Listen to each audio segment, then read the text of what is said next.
রাত 11টা। আমি এখন আছি ঢাকা ফকিরাপুল বাস স্ট্যান্ড। এখান থেকে কক্সবাজারের উদ্দেশ্যে আমি একটি বাসে টিকিট কেটেছি। নন এসি বাস ভাড়া পড়েছে জনপ্রতি 1150 টাকা।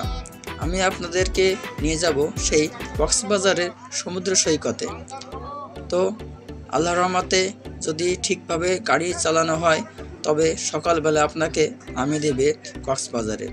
তো মনে রাখবেন, ঢাকা থেকে কক্সবাজারের প্রায় 415 কিলোমিটার দূরত্ব। সকালে সূর্য দেখতেই পেলাম কক্সবাজারে। আমাদের নামিয়ে দিয়েছে কক্সবাজারে বিমানবন্দরে।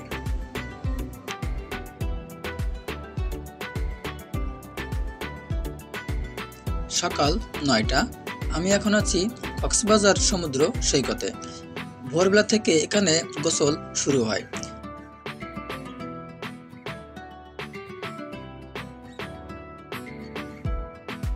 যারা নতুন অবশ্যই পানি থেকে একটু দূরে থাকবেন, কারণ পানির ঢেউয়ের ধাক্কায় আপনার ক্ষতি হতে পারে।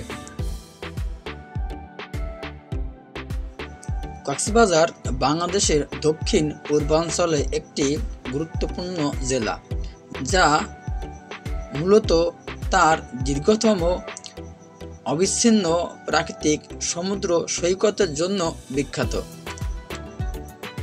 এই অঞ্চলে প্রাচীন নাম ছিল পালকি এবং বিশিষ্ট কর্মকর্তা ক্যাপ্টেন সিয়াম কক্স এর নাম স্মরণে এর নামকরণ করা হয়।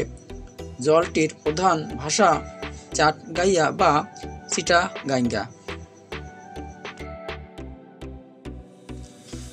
ঘুরতে ঘুরতে বেলা 11টা বেজে গেল। আসলে এখানে দেখার মতো কিছুই নাই, শুধু সমুদ্র সৈকতে যে ঢেউ আছে এই ঢেউ অনুভব করাটাই আসল মজা।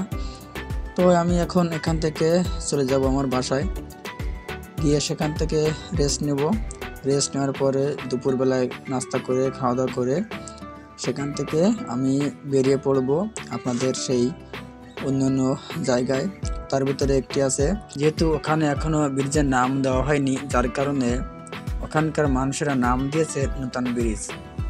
সেখান থেকে সন্ধ্যাবেলায় আপনাদেরকে নিয়ে যাব সেই মাছের অ্যাকোরিয়ামে, যেখানে মাছের সঙ্গে খেলা করে মানুষগুলা, সেইখানে আপনাদেরকে দেখানোর কিছু চেষ্টা করব।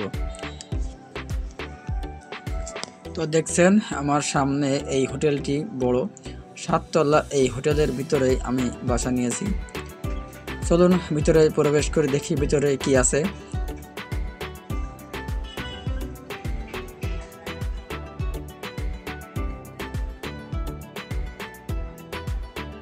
ভিতরে প্রবেশ করে দেখি ডাইন সাইডে আছে পায়ে হেঁটে উপরে ওঠার সিঁড়ি। তার একটু সামনে দিয়ে তাকালেই দেখা যায় মসজিদ ঘর আছে নামাজ পড়ার জন্য। এখানে নামাজ পড়তে পারেন, সব ব্যবস্থা আছে। আর বাম দিকে তাকালেই দেখা যাবে উপরে ওঠার জন্য সেই লিফট। তবে লিফটের ওঠার জন্য সতর্ক দেওয়া আছে, অবশ্যই সতর্কটা দেখে নেবেন।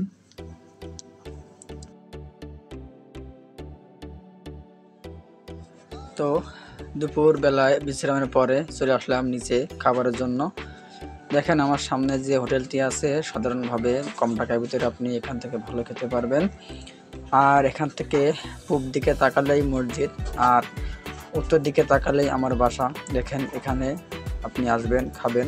তো আমরা নামাজ কালাম পড়ে এখান থেকে খাবার খেয়ে রওনা হয়েছি, দেখেন সেই ব্রিজে যাওয়ার উদ্দেশ্যে।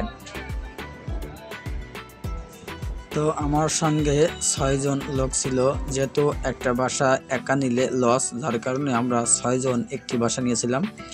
আমরা 6 জন মিলে আজকে আপনাদেরকে নিয়ে যাব সেই নতুন ব্রিজে।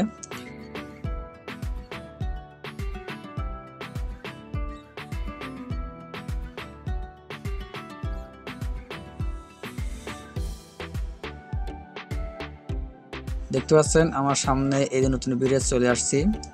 আসলে জায়গাটি অনেক সুন্দর, নদীর ভিতরে ব্রিজটি। এখানে আসলে আপনি আসলে যাদের ঘোরাঘুরির অভ্যাস আছে তারা এখানে আসলে অনেক আনন্দ পাবেন। আশা করছি কক্সবাজার আসলে এখানে একবার আসলেই আপনার মনটা ভালো হয়ে যাবে।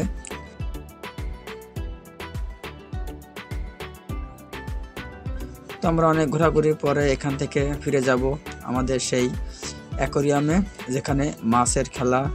সেই অ্যাকোরিয়ামে আপনাদেরকে কিছু দেখানোর চেষ্টা করব। চলুন আমরা অ্যাকোরিয়ামের দিকেই যাই। রাতের বেলা কক্সবাজার শহরে আসলে চারিদিকে আলো ঝলমল করে, দেখতেও খুব সুন্দর লাগে, চারিদিকে আলো আর আলো। আমরা এখন চলে আসলাম সেই অ্যাকোরিয়ামের ভিতরে।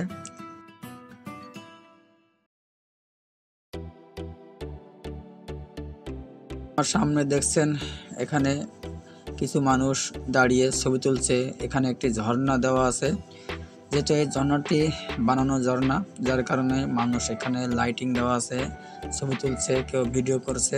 আর এর সামনের দিকেই তাকালেই দেখেন সেই অ্যাকোরিয়াম।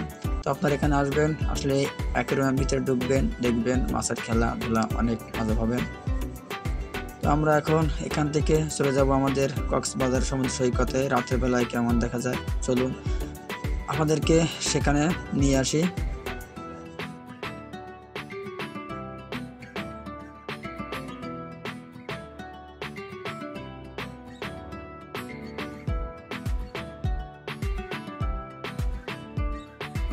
তো বকতে বকতে চলে আসলাম সেই কক্সবাজারের সমুদ্র সৈকতের পাশে যে দোকানগুলো আছে, দেখেন এখানে অনেক কিছু পাওয়া যায় রাতের বেলায়।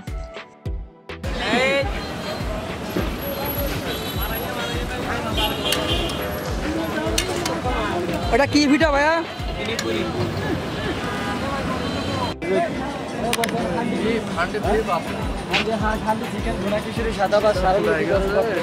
আপনার হাঁস, হ্যাঁ এটা হচ্ছে হাঁস 2 পিস 100 টাকা হাঁস, হ্যাঁ। আর এটা হচ্ছে আলু হাট দিয়ে 80 টাকা প্লেট। এটা হচ্ছে বিফ হচ্ছে 100 টাকা 4 পিস। এটা গরু? জি গরু। আর আচার আছে, অনেক রকমের বুড়োর আচার আছে, জলপাই আচার আছে, তেঁতুলের আচার আছে, অনেক আচার আছে এখানে।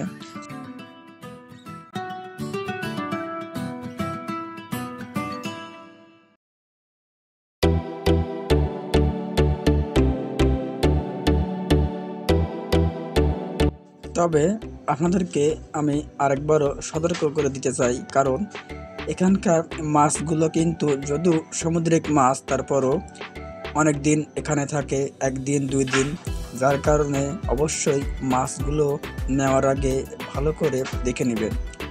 আর পাশে যে শুটকি মাছগুলো আছে তাও কিন্তু ভালো করে দেখে নেবেন, কারণ মাছের ভিতরে হয়তো 2-4 মাস আছে, এভাবে থাকলে মাছের সমস্যা হতে পারে, তাই সবাই সাবধান থাকবেন। আর এখান থেকে যে কোনো পণ্য কিনতে গেলে আপনি সতর্কতা তো অবশ্যই থাকবেন, এটা আপনাদের কাছে অনুরোধ, আপনারা অবশ্যই সতর্ক থাকবেন।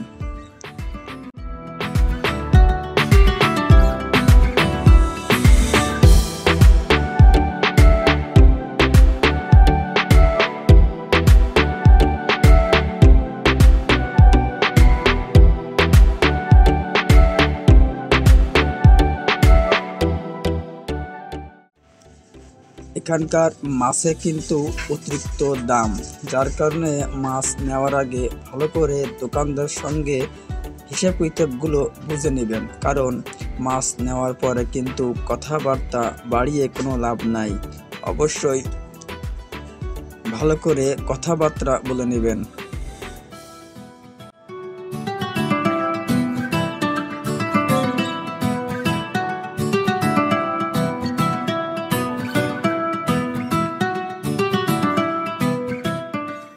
সন্ধেবেলায় কক্সবাজারে সমুদ্র সৈকতে যে বাজারগুলো বসে, সেখানে আমি এখন আপনাদেরকে কিছু দেখানোর চেষ্টা করব। চলুন দেখি সেখানে কি কি পাওয়া যায়। দেখছেন আমি এখন বাজারের ভিতরে চলে আসলাম। এখানকার বাজারে অনেক কিছু পাওয়া যায় সন্ধেবেলায়, একটু সময় নিয়ে আসবেন। দেখেন আমার ডাইন সাইডে, বাও সাইডে এখানে অনেক দোকান আছে, আচার আছে, আপনার মহিলাদের জন্য অনেক কিছু আছে, কাপড় আছে, গলার মালা আছে, এখানে অনেক অনেক জিনিস পাবেন। নতুন নতুন জিনিস তৈরি করা হয় এখানে। অবশ্যই আপনার এখান থেকে নিতে হলে ভালো করে বুঝে শুনে দাম দর ঠিক করে নেবেন, কারণ এখানকার মানুষের কিন্তু মাথা গরম, অবশ্যই সাবধান থাকবেন।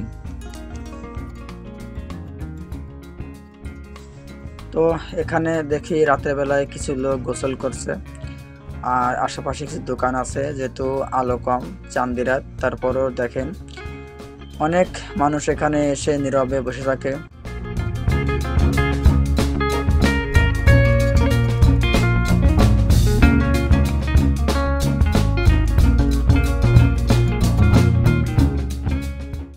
তো আপনারা সবাই ফ্যামিলি সহ আসবেন, তাহলে অনেক মজা পাবেন।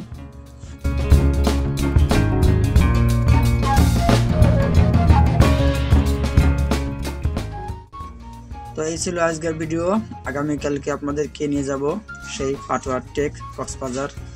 কক্সবাজার থেকে 80 কিলো পথ যেতে হয়, সেখানে আপনাদেরকে নিয়ে যাব, সেখানে আপনার দেখানোর চেষ্টা করব সেখানে কি কি দেখা যায়। তো দ্বিতীয় পর্ব দেখতে চাইলে অবশ্যই চ্যানেলটি সাবস্ক্রাইব করে রাখবেন। সবাইকে ধন্যবাদ।